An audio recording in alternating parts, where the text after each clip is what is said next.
Hey, sister. Hey, sister. Join me, Courtney Lewis, And me, Carly Ferguson, in our conversational podcast about everyday situations.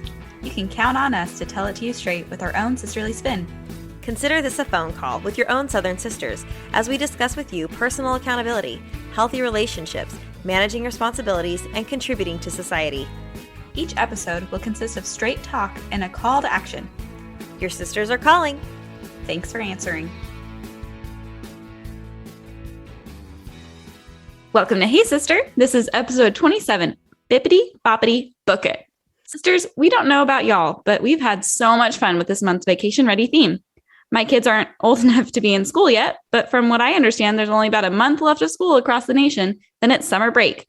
This Vacation Ready series hit at just the right time, and we hope you are able to apply some of the fun ideas we've discussed in your summer travels. As a reminder, earlier this month in episode 24, we talked with Madeline Becker-Hamilton from Ivy City Co. about how travel can inspire us. In episode 25, we interviewed Courtney Sandberg about the inside scoop on Airbnbs.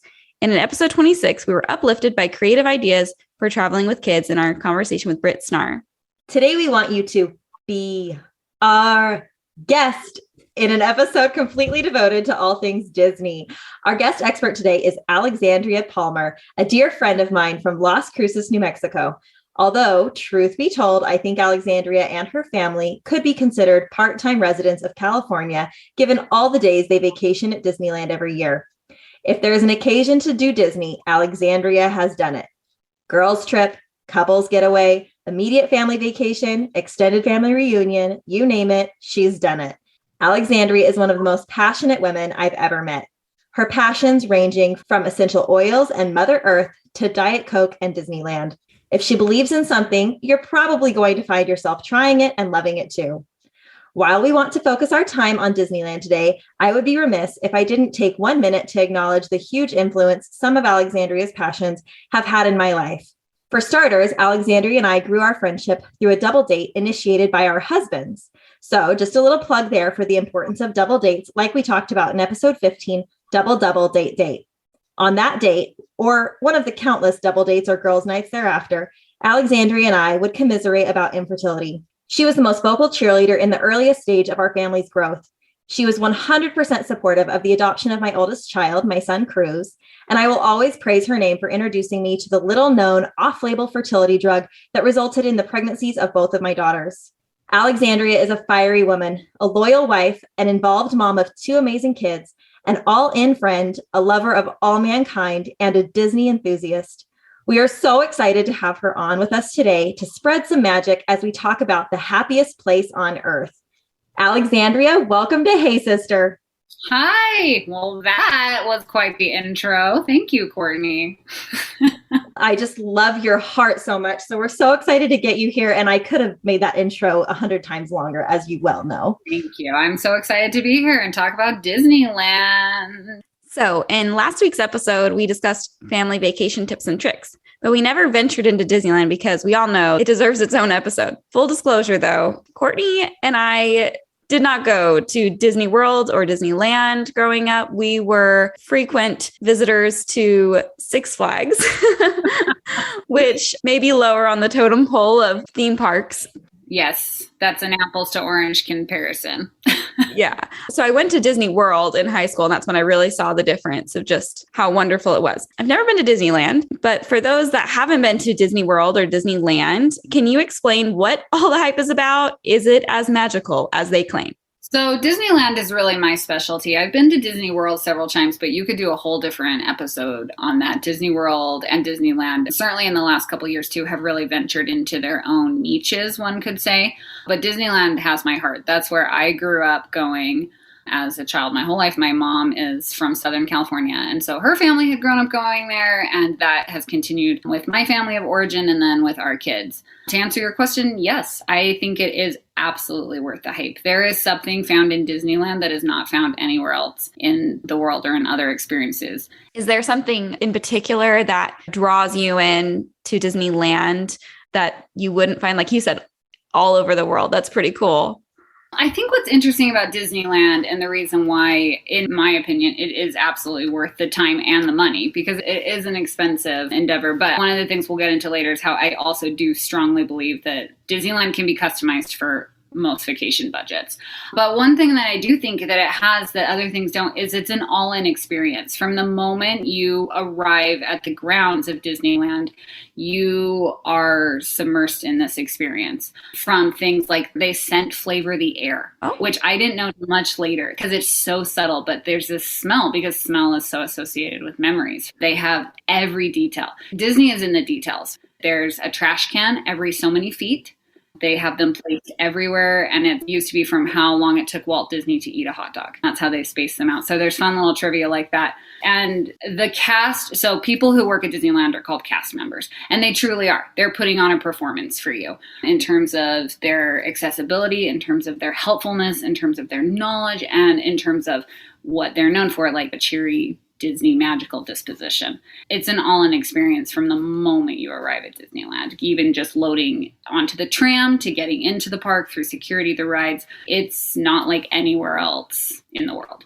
Well, Alexandria, as you know, a couple of years ago, my family went to Disneyland for the first time, and you were the first person I called because I was saying, we're going with my in-laws and I want to know what to do because I've never done this before. Right. I was a little bit nervous because I had young kids and I was telling you, they're not even going to remember this. I just don't know about doing this. And your response to me then was, there is no wrong age for Disney. I know that's something you believe in, but could you talk a little bit more about that, A, and B, could you explain if you think that there is a preferred time to go, whether time of life, season of the year? Talk a little bit about that for us. It depends how often you're going to go. I do believe that there is no wrong age for Disneyland. I often hear parents say, my kids are too young to go to Disneyland. And if you're only going to go maybe once or twice, then I would factor in, as you said, how much they're going to remember, how well they're going to be able to adapt to that kind of stimuli. But if it's something that you're looking into investing in with your family or going more often, there is, when I say there's no wrong age, I mean, there is something for everyone. We have taken our children from birth on. And there is truly something for every age. And so much thought put into things like there are baby centers all over the park that are there for nursing mothers, mothers of young kids. They have cribs, they have diapers on hand. So they really cater to the very young age. And then obviously all the way up to geriatrics. But one of my favorite memories actually is we took my son when he was 6 months old. Obviously he's never going to remember it, but he was strapped to me on the carousel and he just was waving at people. And he won't remember that, but I do. And it's one of my favorite Disney memories with my son who is 6 months old. Another plug for going with younger kids is that Disneyland is free admission for children under the age of 3. Ooh. So I go with people, I say, get there before they're 3 because it's completely free for them. We have taken both of our kids at like 2 years and 10 months, just getting that last, kind of like free flights before they're 2, getting in that last time before they roll over into a full admission price. Is there a time of year that you find that is best to go, or days of the week? Definitely weekdays. Tuesday or Wednesday's worth its weight in gold if you can swing it with time off. And then times of the year. So I guess, again, it depends what you're going for. If you're going for a festival or if you're going for Halloween season or Christmas, you just know you're going to be into a crowd. But sometimes that's worth it. I want to take my kids to Halloween to Disneyland. Great. We're still going to try and hit up a Wednesday, a Thursday, have a lower population in the park those days. But if you're just like, I want as empty a parks as it's going to get, January and the first week in November. They are really low times. They're between seasons for them. Like Halloween season goes from Labor Day all the way until November 1st. And then Christmas launches on November 9th or 10th, depending on the day of the week. So there's this week in there where the parks are notoriously low census. And it's a nice time of year. There's no bad time of year in Southern California. So the weather's great. It's a little bit cooler, but I actually prefer to be cooler in the parks than hotter. I think I've gone all 12 months. Like, it should be like a sticker or a medal for that. I feel like they have a lot of my money. Or ears. Yeah, there you go. Yeah. So like I said before, Courtney and I grew up with Six Flags, which typically is like a 1 day type thing. And then you need some time away from it. It's not huge to have to spend a lot of time there. I guess my question is, how long is a Disneyland day to get the full experience?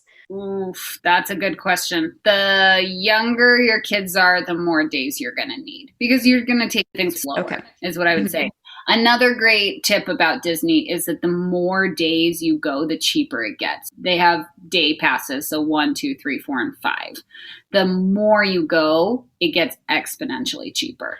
And so we love a good 3-day pass. That's for my family. That's a really good amount of time to go. And you don't have to go back to back. So sometimes we'll split it up over the week in California, not just go 3 hard days because you have like 14 days to use it once you start a pass. And then sometimes we've just hit it really hard and gone 3 days back to back. And that's really fun, but we call it a Disney hangover when we come home where you're just kind of trashed from going so hard and having so much fun and so many churros. But yes, definitely the younger kids your family has, the more days I would say at Disney to be able to absorb the experience, to be able to really slow down and enjoy it, and to also then functionally be able to see and get on as many rides as possible.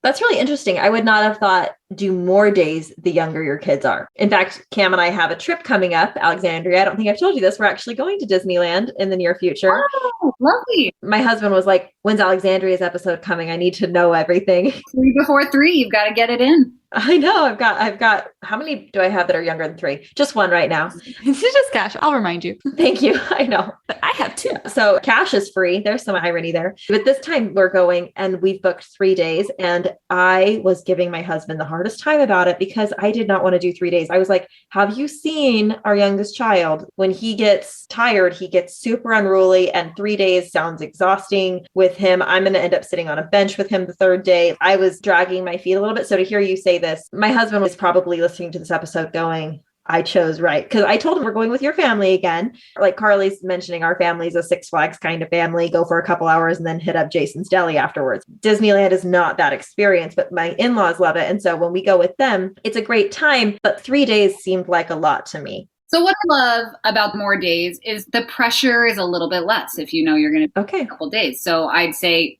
take baby home for a nap one afternoon and then come back and stay for the fireworks. We've done that so many times in our younger child season. I feel like the times we've been there just 1 or 2 days, there is a little bit of added stress of we just have today or we just have today and tomorrow. We've got to keep moving and sometimes going past the threshold of your child. The longer we've stayed, I sometimes honestly enjoy those trips more because you can slow down or sit on a bench, right? Like you can sit down with your kids, take a chill, have an ice cream cone, and it's still magical. That's what's crazy about Disneyland. Some of my favorite things are just sitting there and they just have this lovely music playing and just everyone is happy and friendly. And it is this alternate reality. Sounds idyllic, especially right now. That's a great word for it. Yes. It's definitely a contrast to the day-to-day. That sounds exciting. And I think all of us are wanting to have a piece of that, to have some of that magic. In our first Disneyland trip post-pandemic, and Disneyland was closed for 14 months. It was unprecedented. They'd only been closed a few days since opening. And then they were closed for over a year due to California restrictions.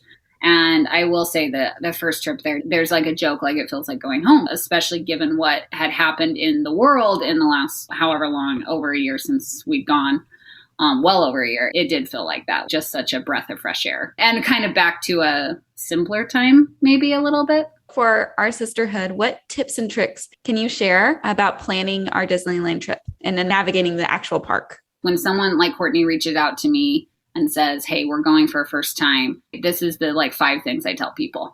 You can bring anything into the park, food or drink wise. This is going to save you on every level. 1, the more normal food we can feed our kids, the happier they are, right? Cost. Food in Disneyland is expensive. It's very expensive. So I like to say we're going to get our treats and our fun snacks there. But I am bringing in sandwiches, carrot sticks, cheese sticks, smoothies. You can't bring in a cooler, but you can bring in a cooler bag, ice packs, as many snacks as you want. So that's something really lovely about Disneyland is that's a very open policy. We bring in lots of stuff with us to supplement throughout the day. And then the other thing I say is that getting there early is worth its weight in gold. It is a really early morning. You know, on that day, you're setting your alarm at 5 to get up. But that first hour in Disneyland is by far the lowest crowds. And so for us, it always feels worth it to be right there when they're opening and ready to hit it hard. And sometimes we don't last all day. We many times, especially with kids, have either gone back for a nap and then come back for fireworks or just called it a day at 7:30 or 8 when everyone's clearly hitting the wall. What time do they open? And do they do fireworks every night? The time varies with the season and the weekends. They're often open a little bit less during the week than the weekend. And then same thing for the fireworks. They do them all 7 days a week during the summer and the high months. And then in like what's considered off season, which Disneyland honestly doesn't really have an off season anymore, but they will take some breaks from the fireworks. And then that was the other thing I was going to say. Some takeaways for people is if you've never been, Disneyland can be really overwhelming. I often tell people either go with someone who's been before, if you have a friend or a family member, grandma, someone, or at least reach out to someone and they say, give me 5 quick tips that are actually going to improve this experience for me. I want to just echo what you said, Alexandria. That was one of the best pieces of advice you gave us, was going the first hour they're open, because that really was a game changer for us the last time we went. And when I say the last time, I also mean the only time my family went, but we're going a second time soon. When we went, you advised us to get there early. Also, you told us, random side note that was helpful, was to bring glow sticks for my kids. Oh, yes. The Dollar Tree glow sticks. I didn't even write that down. Yes. Dollar Tree glow sticks. Bring them. Yeah. Between getting there an hour early and bringing our own glow sticks, so I didn't have to spend like $30 or $40 on glow sticks in the park. Those were little things that ended up being a big benefit to us, because we got there actually before any of my sister and brother-in-laws or my parents-in-law. We were there first because we were like, we're not going to miss out on the park. Alexandria says this is the best time to get there. Nobody was there. Literally, we were meeting the characters. The park was empty. And then by the time we met up with my in-laws that day, they were like, we need to sleep. We're not going to be there. So they got there. I think it was actually 3 or 4 hours later. And by that time, they were like, it is so crowded today. Man, it's crazy. And we're like, it wasn't 3 hours ago. It was great. So that was a wonderful piece of advice. Thanks. Yeah. Oh, and then the glow sticks on the strollers. That's one of mine too. We always throw some glow sticks around the stroller, and then you can find it at night, because they have stroller parking. So you can bring in strollers, wheelchairs, anything like that. But then they have different huge areas around the park in each land, because it's broken up into these lands that have themes. So you'll easily lose track of your black stroller in the sea of black strollers. So little things like that. Throw a ribbon on yours or throw a glow stick at night just makes it so you're not spending any time thinking your stroller's been stolen, which I have done. Even though I tell myself it's Disneyland, nothing gets stolen. I'm always sure it's stolen. When it's really packed and there's a lot of people milling around and it sounds like you're there all day, is there a place to put your things down? I mean, you have the places to park your stroller, but when you have a cooler bag with you, are there lockers? Yeah, there are lockers, and they're actually one of the best priced things. The downside to the lockers is that in both parks, because there is main Disneyland and then there's California Adventure, and they're separated by a plaza. There's lockers in both of them, and I think they're like $15 for the whole day. So it's a great deal if you want to stash stuff. We honestly mostly just stash it in the stroller and then keep our valuables in a fanny pack or something on us. But you can leave all of your stuff just in a stroller if you're with kids. If you're not, then a locker is a great alternative if you have a lot of stuff you're bringing in. Are there places for seating or just benches along? And do they ever get so crowded that it's hard to find benches? No, that's another thing. Disneyland is peak of consideration. Just back to that first question, why go there? Because Disneyland's intentional. Everything they're doing is intentional. And they are cultivating an experience for you. I wouldn't say there's much seating besides benches, besides like the restaurants or the food open eating areas, but there's plenty. I have unfortunately been to the park when it is at what's called max capacity, where it's hitting the max for the day. And it's something. It's really crowded and it can get a little bit overwhelming, but there is still always somewhere to sit for sure. Okay, that's great. My brain goes to worst case scenario. I've got my kids with me and how would I deal with that? So that's really good to know. That's so intentional and thought through. It's great. When we went, Alexandria, one of the best pieces, I feel like everything I'm saying is one of the best pieces of advice you gave us. And that's why you came to our mind for this episode, is because you give so many great pieces of advice.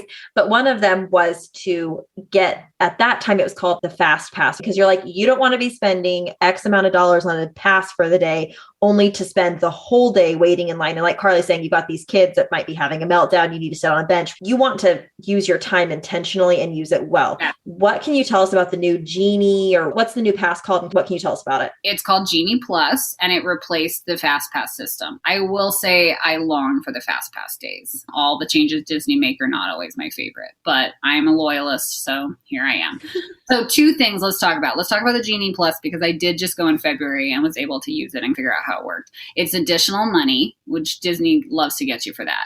It's $15 a day. And honestly, it's a no-brainer for me because it allows you to book a quicker route into the ride. They call it Lightning Lane, but it's almost like a back door into the ride. And with the Genie Plus Pass, you get to book one pass per high ticket item rides per day. And so it makes it so instead of waiting what's called standbys, let's say is 60 minutes, you'll wait 15.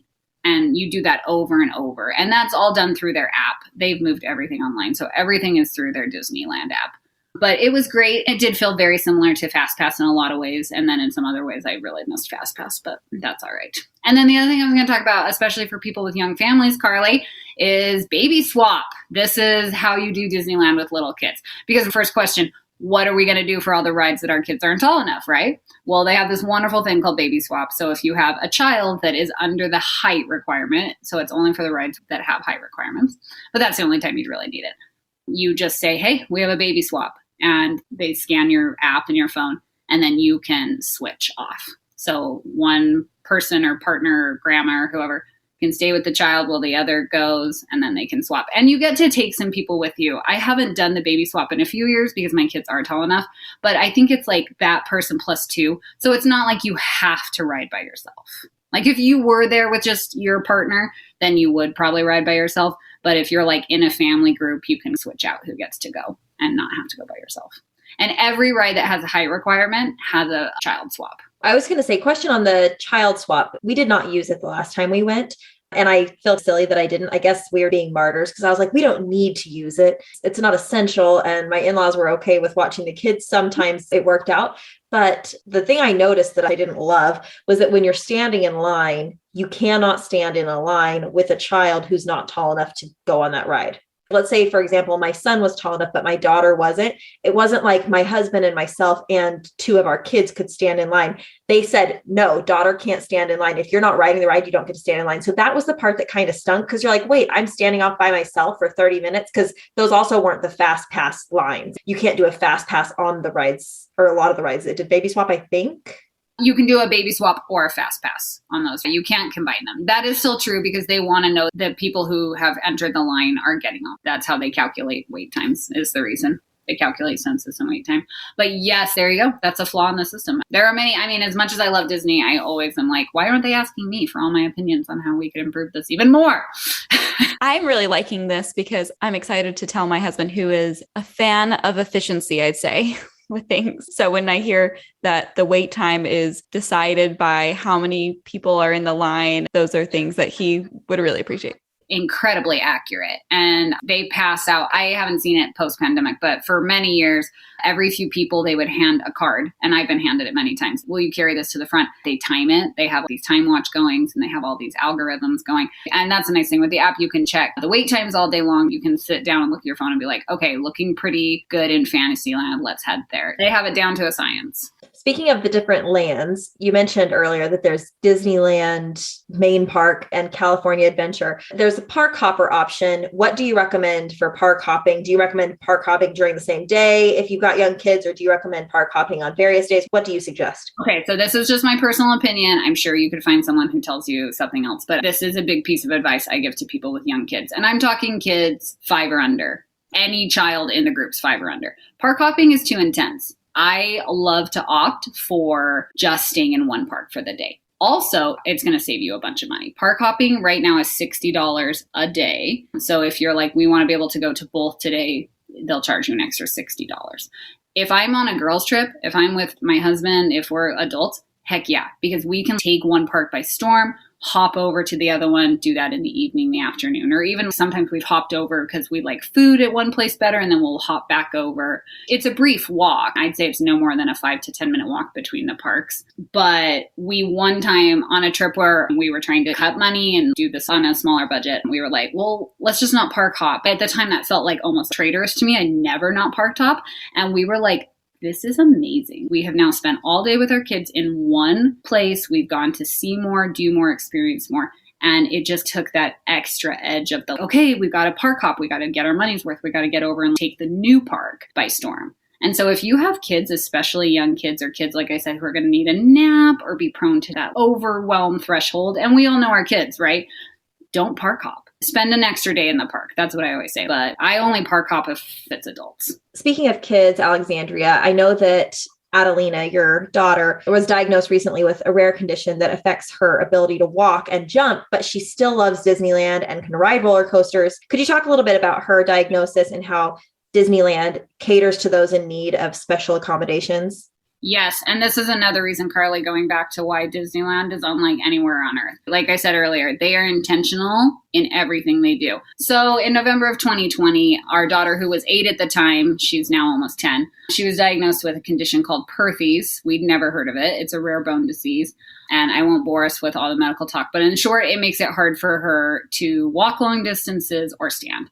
And so we, for the first time, we're going to want to use what's called the Disability Access Pass for Disneyland.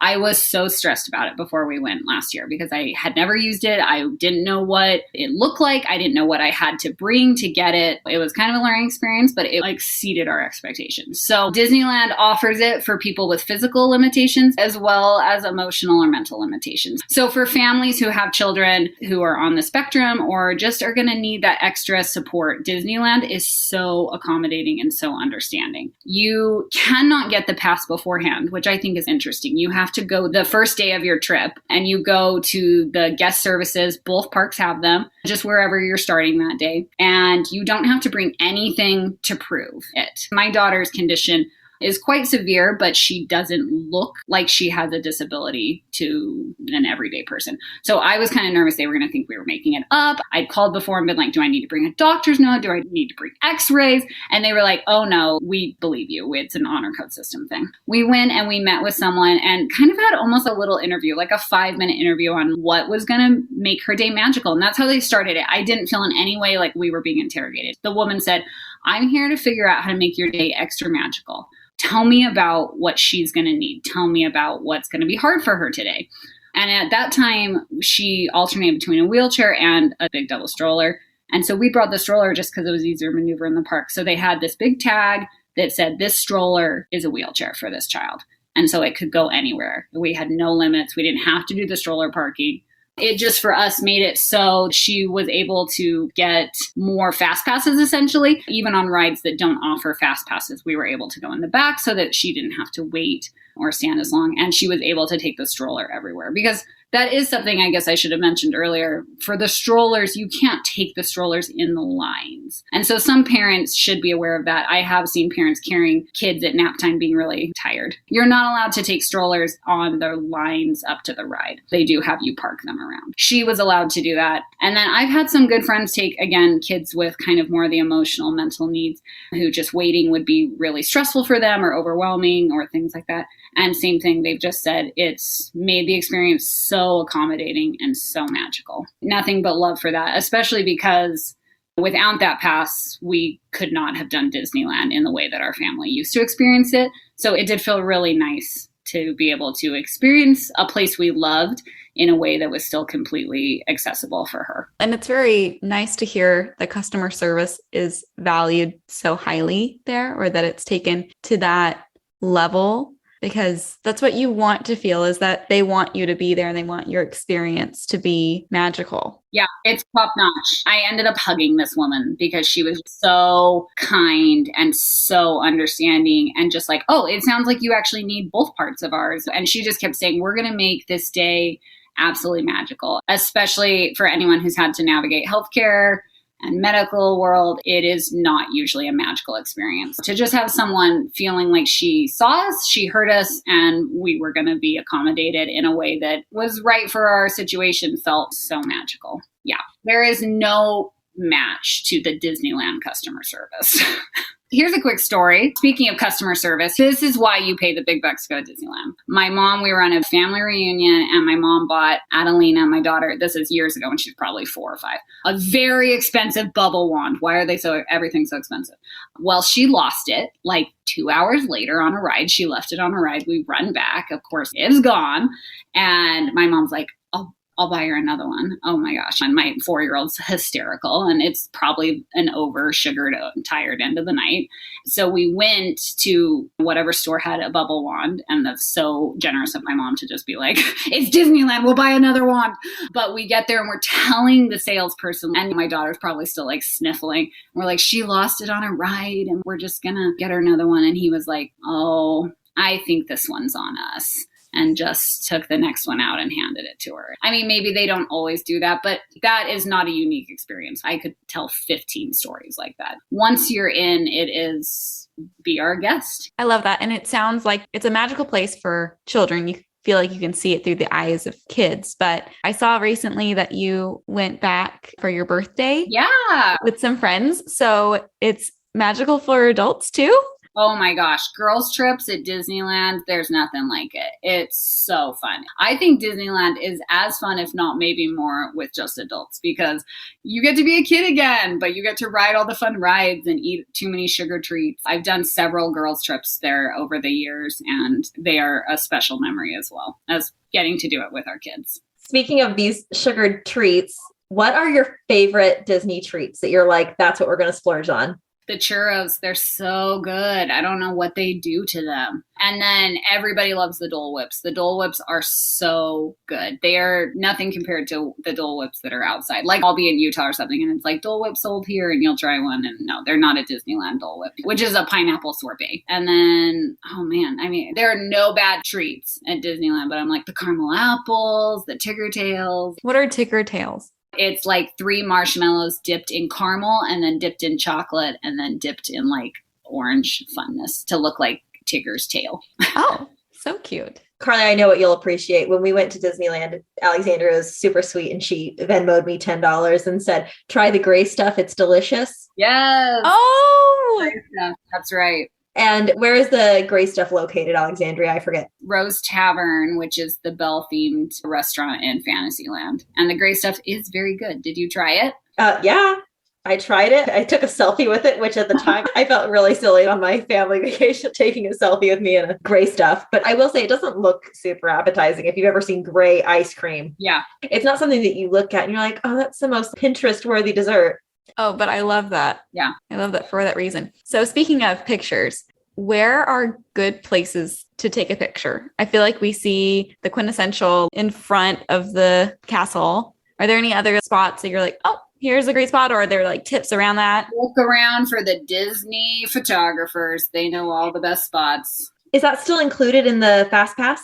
Yes, and that is still included in the Genie Plus now. It was included in the Max Pass, Fast Pass, and it still is. So that's another perk of the Genie Plus is that all the professional photos and all the ride photos and the ones around the park are included. So they'll just scan your app and then they download right to your phone. So that's a really fun way to get really high quality pictures too. But if you don't have time, because there are lines often for those photo spots, you can tell where it's going to be a good spot anyway, because you'll see the photographers around.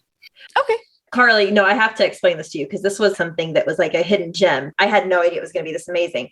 As a mom, you feel this obligation to take pictures of your kids all throughout the day. It was so nice that when we went, I would just say, we're going to take a few pictures meeting Mickey. We're going to take a few pictures going to Cars Land because my son was obsessed with the movie Cars at the time. And so you'd wait in this line, which that is not a line where the Fast Pass or you can't jump to the front. You're meeting a character. And I think character meeting is different now, but you'd wait in line to meet a character and then they would scan your phone. You'd have your ID that would link to your account. They'd scan it. And then within a few hours, you'd have pictures of this magical experience that were all high quality and that you didn't have to pass your phone to somebody or risk losing your phone. They're on your phone. And I have a million photos of my family meeting Mickey with my brother-in-law in the background, like checking his crotch because he spilled water right before. And so it's kind of funny, but it's one of my favorite things. It's another way where you get to be present. I say it again, Disneyland is in the details. And they say that you go enjoy the moment with your child, we'll take the pictures. Well, that's great. Because usually Courtney just has to take pictures for my family. Right. But she's my photographer when we're together. Outside of that, I need to be better. It's so fun. That was actually a selling feature of the Fast Pass, now the Genie Plus Pass, that I did not expect to be as magical as it was. And it really did make a huge difference for me, feeling like I could be more present. It was amazing. I loved that aspect. So Alexandria, is there anything else that you'd like to add?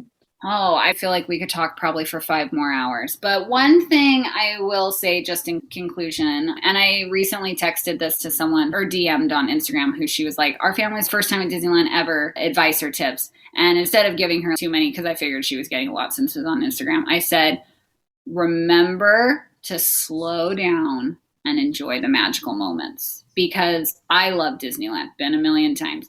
And it's easy sometimes to get caught up in the next ride. Like, how many rides can we get on today? What can we do? And while those are part of the experience, the magical moments for me have come in sitting on a bench and eating an ice cream and watching the bouquets of balloons go by, or slowing down and watching the parade, or just getting to soak in those moments of your child meeting Mickey for the first time, or your child waving on a carousel.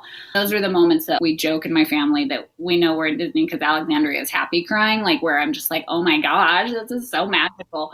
So it can get really stressful, especially when your kids are tired and they've had too much sugar. But I just am always like, just slow down, take it at whatever pace is best for your family, what's best for your kids, and just really try and soak it in. And know that Disneyland and their cast members are absolutely there to support you. I mean, we haven't even touched on things like lost kids or things like that, but there is a protocol and everyone is on the team for everything. One, they've never lost a child. They've never had a child stolen or taken from Disneyland ever. Some things like that just speak to there is a policy, a procedure, and a thing for everything. So they can support you in whatever, if you need some extra support throughout it. It's something that our family's really invested in. It is an expensive experience, but the reason we keep going back is that we feel like it's unmatched by other experiences. Now that we've all felt this wonder of Disney, we've opened the Disney vault.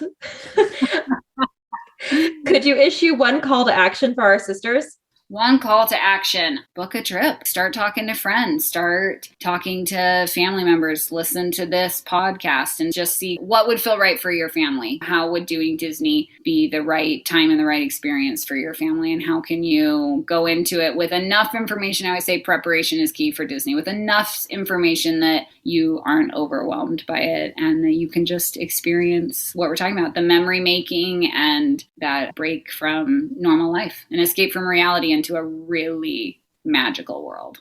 Yay! Well, I'm so excited. What a fun conversation this has been. Alexandria, we knew that you'd be the gal for this job. Thank you for spreading Disney magic today. We invite all of you listening to share this episode with any friends planning an upcoming Disney trip. Maybe they can use Alexandria's faith, hope, and pixie dust as they prepare to take flight. And if you know a skeptic who is trapped in a dusty old lamp, maybe you should share this episode with them so they can break free and let Alexandria show them the shining and shimmering world they've been missing. Sisters, thanks for answering our call this week. Remember to connect with us on Instagram at the Hey Sister Podcast, where we do sister shoutouts, roll call posts to see how you're doing on the call to action, and also our own reports on personal progress. We'd love to continue this conversation there. We're glad y'all joined us on our journey this past month with our Vacation Ready series. Come back next month for our motherhood theme in May. We'll look forward to talking to y'all next week. Bye-bye. Bye!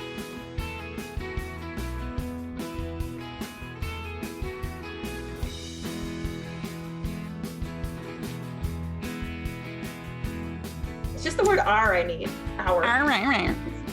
Sisters, thanks.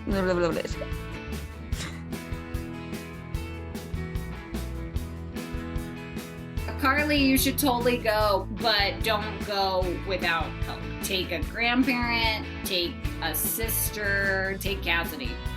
She's made for Disney.